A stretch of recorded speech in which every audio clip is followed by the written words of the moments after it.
Hello, good morning. Usapang life insurance po ulit po tayo. No, alam niyo ba na mayroong apat na klase ng tao na dapat mayroong life insurance? Sino-sino sila?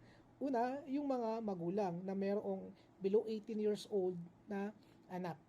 Ayan, so napaka-importante po na dapat sinisecure po natin ang kanilang pamilya at sa sandali na tayo po ay kuhain ng Panginoon, kahit pa paano ay meron pa rin po tayo may provide sa ating mga mahal sa buhay, especially sa mga anak natin, yung kanilang pag-aaral.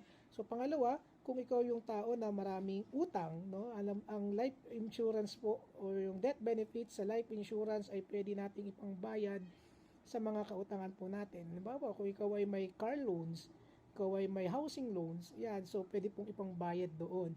Yan, so tandaan po natin na dapat po tayo ay nagpapamana at hindi ipinapamana ang utang.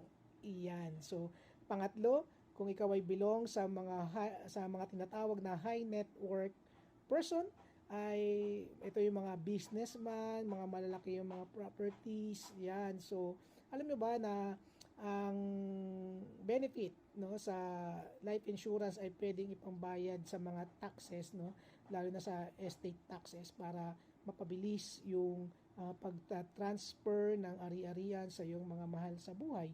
Ayan, so para hindi na nila isipin at hindi na maging usapin kung paano nila gagawin yon, much better na ma-secure mo yung pangbayad nila, no, sa kanila, para sa ipapamana mo para sa kanila. And lastly, no, kung ikaw ay breadwinner ng family mo, pag sinabing breadwinner, ikaw yung major source of income ng pamilya mo. So, if ever na ikaw ay kumikita ng 300,000 to 500,000, syempre kahit pa paano medyo mahirap din hagilapin yon. At through benefit po ng life insurance ay maipoprovide pa rin po natin yung pangangailangan ng ating mga mahal sa buhay.